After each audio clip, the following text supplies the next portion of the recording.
عقل کو تنقید سے فرصت نہیں، عشق پر اعمال کی بنیاد رکھ۔ آج ہم اس گمنام ہستی اللہ کے مقبول بندے کا ذکر فَاتَّبِعُونِی یحببکم اللہ کی روشنی میں کریں گے کہ اللہ اور اس کے رسول صلی اللہ علیہ وآلہ وسلم کے بتائے ہوئے راستہ پر چلنے والوں کا انجام کیا ہوتا ہے۔ انہی اللہ والوں میں ایک روحانی بزرگ ہستی حضرت سید حسین شاہ زیدی رحمۃ اللہ تعالیٰ علیہ اور فقیر بادشاہ ہیں، جنہوں نے اپنی ذات کو چھپا کر اللہ کی توفیق سے اسی کے رسول صلی اللہ علیہ وسلم کے دین کی خدمت کی، اس کی توفیق سے۔ قبلہ عالم والد گرامی حضرت بابا سید حسین شاہ زیدی رحمۃ اللہ تعالیٰ علیہ اور فقیر بادشاہ 12 اکتوبر 1917 کو نجیب الطرفین خاندان میں پیدا ہوئے۔ شجرہ سعادات موجود ہے اور آپ کا نمبر حضرت علی شیر خدا سے 51 نمبر پہ ہے۔ آپ کا وصال 15 جنوری 2003 میں لاہوری میں ہوا اور آپ کا آستانہ عالیہ رائے گنج ریلوے اسٹیشن کے سامنے فقیر بادشاہ کے نام سے آج بھی مشہور ہے۔ اعوذ باللہ من الشیطان الرجیم، بسم اللہ الرحمن الرحیم۔ وَيَقُولُ الَّذِينَ كَفَرُوا لَوْلَا أُنزِلَ عَلَيْهِ آیَاتٌ مِّن رَّبِّهِ قُلْ إِنَّ اللَّهَ يُضِلُّ مَن يَشَاءُ وَيَهْدِي إِلَيْهِ مَنْ أَنَابَ الَّذِينَ آمَنُوا وَتَطْمَئِنُّ قُلُوبُهُم بِذِكْرِ اللَّهِ أَلَا بِذِكْرِ اللَّهِ تَطْمَئِنُّ الْقُلُوبُ الَّذِينَ آمَنُوا وَعَمِلُوا الصَّالِحَاتِ طُوبَى وَهُمْ لَهُمْ حُسْنُ مَآب۔ صدق اللہ العظیم۔ شروع اللہ کے نام سے جو نہایت مہربان اور رحم کرنے والا ہے۔ اور کافر کہتے ہیں کہ ان پر کوئی نشانی ان کے رب کی طرف سے کیوں نہ اتری۔ آپ فرما دیجئے بے شک اللہ جسے چاہے گمراہ کرتا ہے اور اپنی راہ اسے دیتا ہے جو اس کی طرف رجوع لائے۔ وہ جو ایمان والا ہے اور ان کے دل اللہ کی یاد سے چین پاتے ہیں۔ ارے لوگو سنو، اللہ کی یاد ہی میں تو دلوں کا چین ہے۔ اور وہ جو ایمان لائے اور اچھے کام کیے ان کو خوشی ہے اور اچھا انجام ہے ان کا۔ صدق اللہ۔ یہ تو تھا ترجمہ قرآن مجید کی آیت مبارک۔ اب ہم ذکر کے حوالے سے بات کریں گے۔ اللہ کے ذکر میں ہی دلوں کا چین ہے، اور وہ کیسے ہے؟ اسی طرح سے ہے کہ تبلیغ اللہ کے راستے میں بزرگان دین کرتے ہیں، خود بھی چین پاتے ہیں اور جس کو تبلیغ کرتے ہیں اللہ کی۔ تو مجھے ابھی بھی یاد ہے، میری عمر تقریباً اس وقت 12 سال کی ہوگی۔ اس وقت والد محترم ہمیں ذکر کے حوالے سے ایک مشق کرایا کرتے تھے۔ ان دنوں ہماری رہائش سوامی نگر عقب شاذ الباٹی لاہور تھی۔ روزانہ شام عصر اور مغرب کے درمیان آپ ہمیں اور محلے کے بچوں کو بیچ میں شامل کر جاتے اور آپ دایاں قدم اٹھاتے اور آواز اللہ نکالتے، ہم بھی آپ کے ساتھ ایسے ہی۔ اور پھر آپ بایاں قدم اٹھاتے اور آواز ہو کی نکالتے۔ ہم بچے سارے ابو جان کے ساتھ، میں اور بچے بھی محلے کے میرے ساتھ ایسے ہی کرتے، سب کو وہ اس طرح سے چلاتے اور یہ مشق کرواتے۔ یوں یہ محفل عصر تا مغرب جاری رہتی۔ دایاں قدم اٹھاتے اللہ اور بایاں قدم اٹھاتے ہو، اللہ ہو، اللہ ہو۔ اس طرح سے وہ عادت انہوں نے ایسی ڈال دی کہ بچہ سودا بھی لینے جائے تو وہ اللہ ہو، یعنی مفت کی نیکی، مفت کی عبادت رہتی تھی اور واقف بھی ہو جاتی تھی۔ بڑا مزہ آتا تھا۔ کیا دن تھے وہ بھی۔ والد محترم کی خوشبوؤں میں معطر زلفوں کی لٹوں کے سائے میں ذکر الہی اجتماعی طور پر تمام بچوں نے کرنا اور اچھی اچھی گفتگو ہونی۔ میں نے ایک روز سوال کیا کہ ابو جان یہ ہم بیٹھ کر بھی تو کر سکتے ہیں؟ تو فرمانے لگے اس طرح تمہیں یہ عادت اگر پکی ہو گئی تو جہاں کہیں جتنا پیدل سفر کرو گے، ایک تو جتنے قدم چلو گے اتنی ہی نیکیاں ملیں گی، اور دوسرے یہ کہ تمہارا قلب چل پڑے گا۔ میں واقعی اس وقت قلب چلنے والی بات نہ سمجھ سکا کیونکہ میری عمر بڑی چھوٹی تھی، مگر بعد میں جوں واسطہ پڑتا گیا یہ بات سمجھ آتی گئی کہ دلوں کا چین اور کیا ہوتا ہے اور اس کے اندر کیسے قلب چلتا ہے۔ اسی طرح سے آج بھی مجھے اچھی طرح یاد ہے کہ 1977 عیسوی کا یہ واقعہ ہے کہ جب بعد نماز عشاء والد محترم بابا صاحب نے میرا ہاتھ پکڑا اور فرمایا آؤ آج رات ذکر کہیں اور جا کے کرتے ہیں ذکر، اور ساتھ یہ بھی ارشاد فرمایا دل تھام کر بیٹھنا، جہاں بھی بٹھا دوں وہیں بیٹھے رہنا، اٹھنا نہیں، بھاگنا نہیں، جب تک میں نہ اٹھاؤں، کوئی گفتگو بھی نہیں کرنی۔ میں ساتھ ہو لیا ابو جان کے۔ تھوڑی دیر پیدل چلنے کے بعد اندھیرا کافی ہو چکا تھا، ہم تھوڑی دیر قبرستان پہنچ چکے تھے، اور قبرستان کے بیچوں بیچ اندھیرا گپ تھا، ہاتھ کو ہاتھ دکھائی نہیں دے رہا تھا۔ تھوڑی دیر میں آنکھیں کچھ تھوڑی ایڈجسٹ ہوئیں اور ہلکا ہلکا سا نظر آنے لگا۔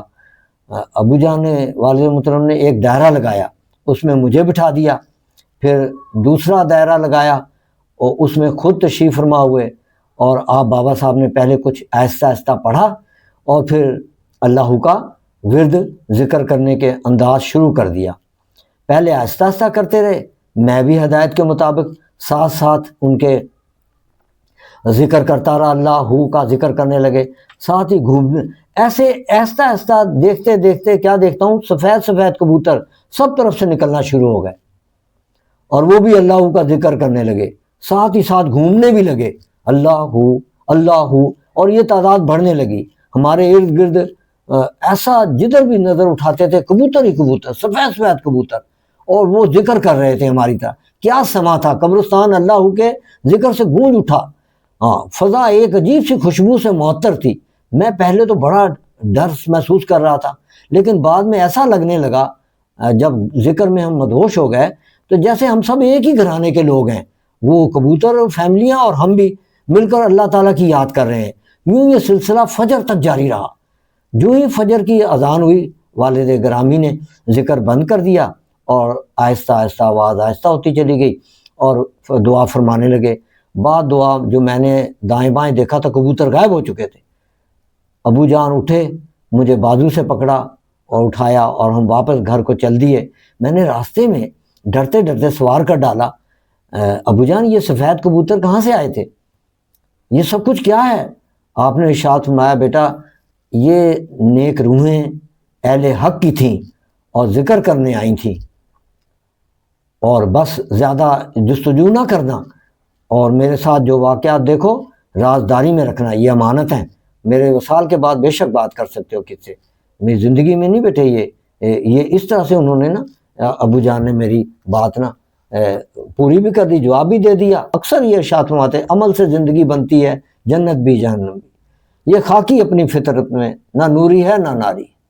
عمل اگر جیسے ہوں گے ویسے ہی، ان الذین آمنوا وعملوا الصالحات لہم جنات النعیم خالدین فیہا وعد اللہ حقا وہو العزیز الحکیم۔ یہ 21واں پارہ ہے اور سورہ لقمان کی آیت ہے۔ اور بے شک وہ لوگ جو ایمان لائے اور انہوں نے نیک عمل کیے، ان کے لیے باغات ہیں، نعمت کے وہ ہمیشہ رہیں گے ان باغات میں، ان میں وعدہ ہے ان کا اللہ کا سچا، اور وہی غالب حکمت والا ہے۔ نبی محترم صلی اللہ علیہ وسلم نے قرآن پاک پڑھ کے قیامت والے دن یہ اپنے پڑھنے والے کی شفاعت کرنے کے لیے آئے گا، آپ نے ارشاد فرمایا۔ اور اسی طرح ترمذی میں ہی منقول ہے کہ اللہ تعالیٰ فرماتا ہے اگر کوئی شخص قرآن پاک پڑھنے میں اتنا مصروف رہا کہ اسے میرے سے اپنی دنیاوی ضروریات حاجت طلب کرنے کی فرصت ہی نہ مل سکی، اتنا میری یاد میں مصروف ہو گیا، تو اسے سوال کرنے والے بندے سے زیادہ عطا کروں گا۔ اور پڑھنے والے کو چاہیے کہ قرآن پاک ترتیل یعنی صاف صاف زبان ٹھہرا کر حروف کو ظاہر کر کے پڑھیں، چاہے تھوڑا ہی پڑھے مگر زیادہ ترتیل اور ادائے مخارج کی تاکید ہے۔ اور قرآن پاک میں خداوند تعالیٰ کا ارشاد مبارک ہے وَرَتِّلِ الْقُرْآنَ تَرْتِیلًا، سورہ مزمل میں پارہ 29 میں۔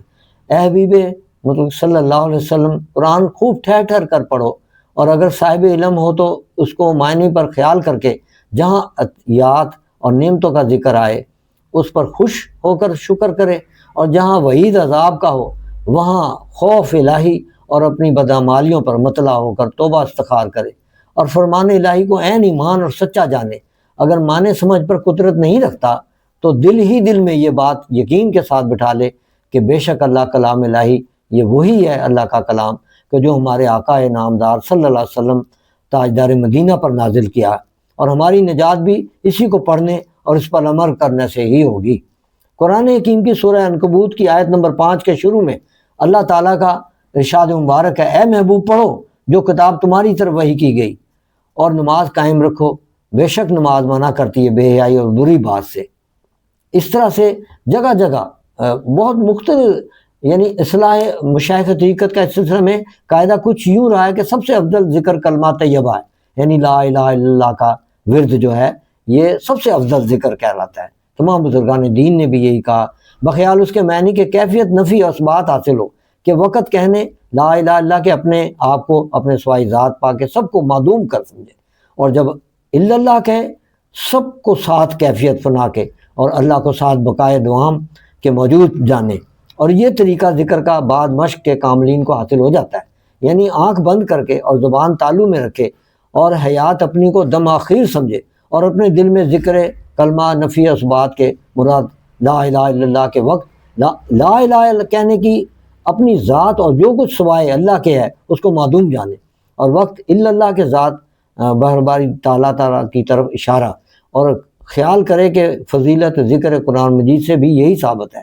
یہ تو تھا ذکر کا مختصر سا خاکہ۔ مجھے امید ہے آپ سمجھ گئے ہوں گے کہ ذکر کس چیز کا۔ اب فکر کی جانب، فکر کیا ہے؟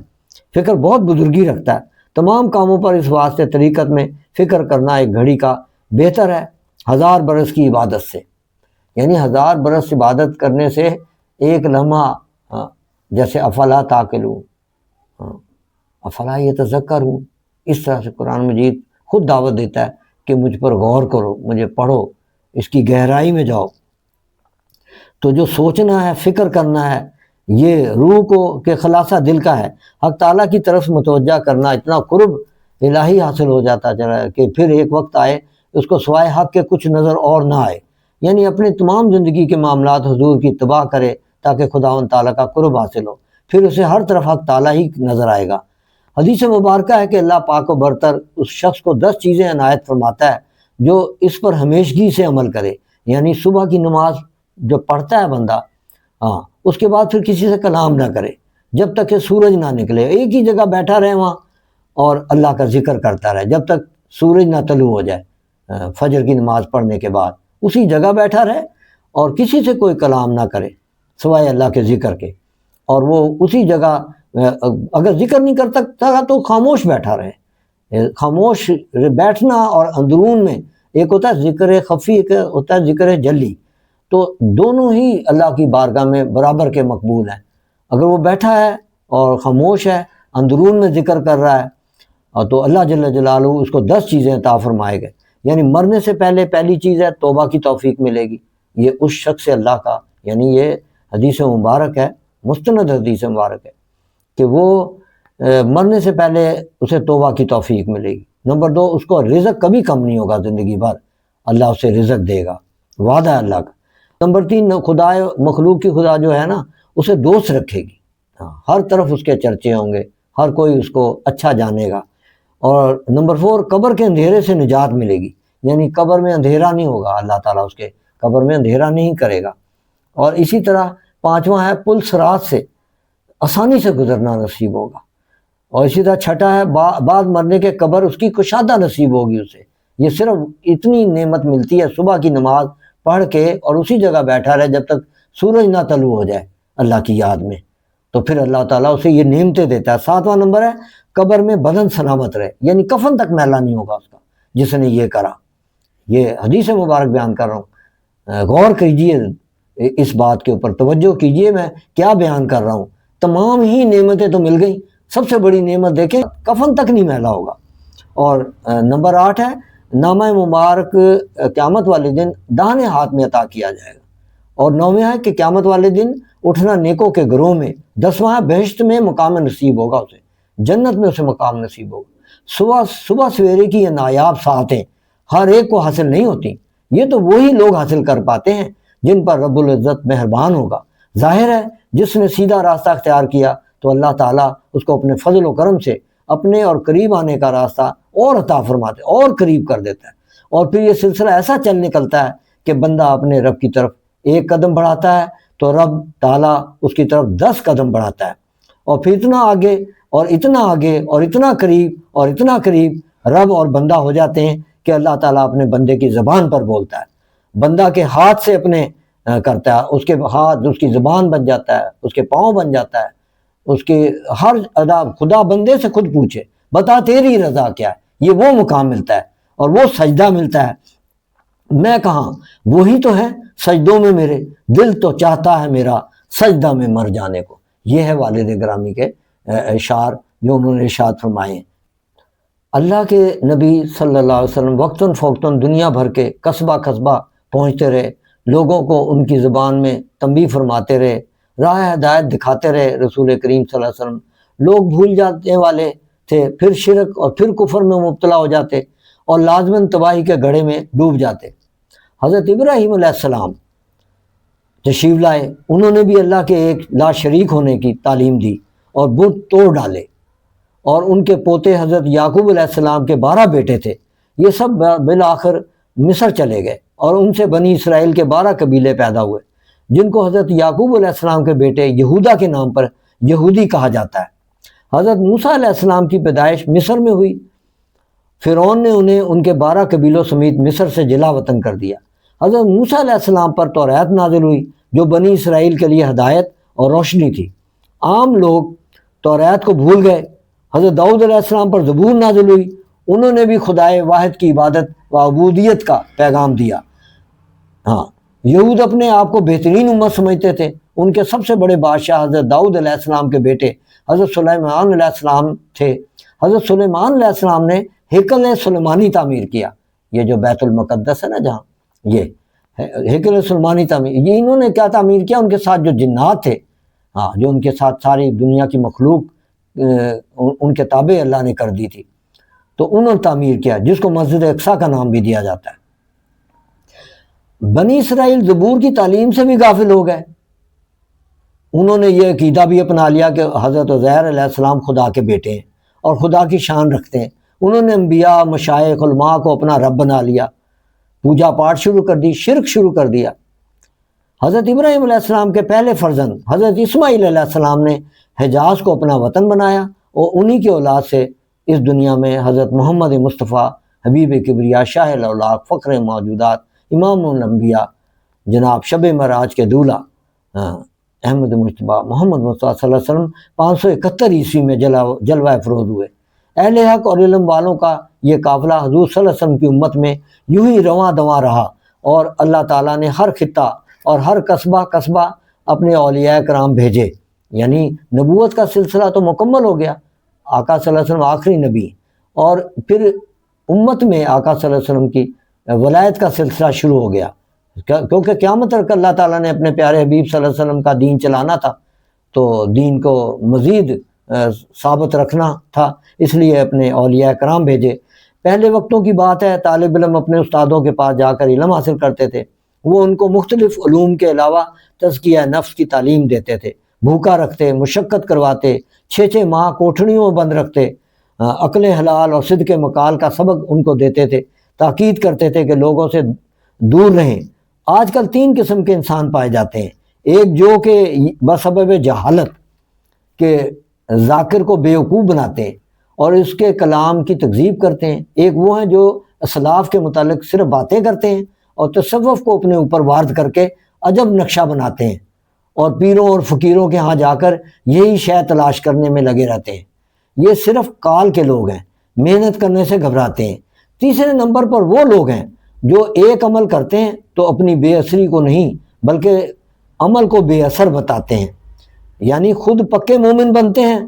کوئی بھی مرد حق اگر آج بھی مسافر سر راہ حق بننا چاہتا ہے تو اس کو چاہیے کہ جلد بازی سے بچے، بلکہ سکوت کی عادت ڈالے، صبر کی عادت ڈالے، غذائے لطیف سے پرہیز، اور وہ جو غذا کھائے وہ کم ہو، تاکہ ایسا نہ ہو جو کوئی بھی عمل کی بجائے زیادہ تر نگاہ معدے کی طرف ہو۔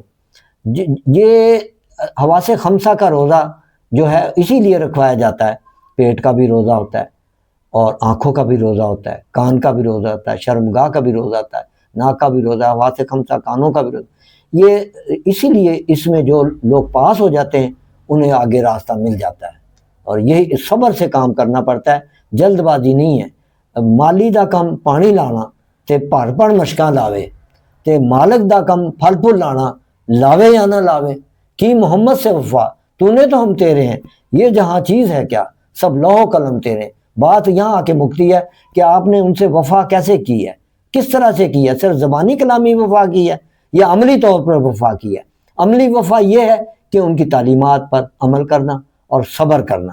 یا ایھا الذین آمنوا استعینوا بالصبر والصلاۃ، اے ایمان والو استعانت چاہو اللہ تعالیٰ سے، صبر سے اور نماز سے۔ دو چیزیں کسوٹی دے دی گئیں جب بھی کہیں دنیا میں کہیں بھی، جیسے اب ایران کی جنگ ہے امریکہ سے، تو پوری دنیا تماشا دیکھ رہی ہے۔ اگر آج ایران والے صبر چھوڑ دیں، نماز چھوڑ دیں، تو کون مدد کرے گا اللہ کے سوا ان کی؟ کوئی بھی نہیں۔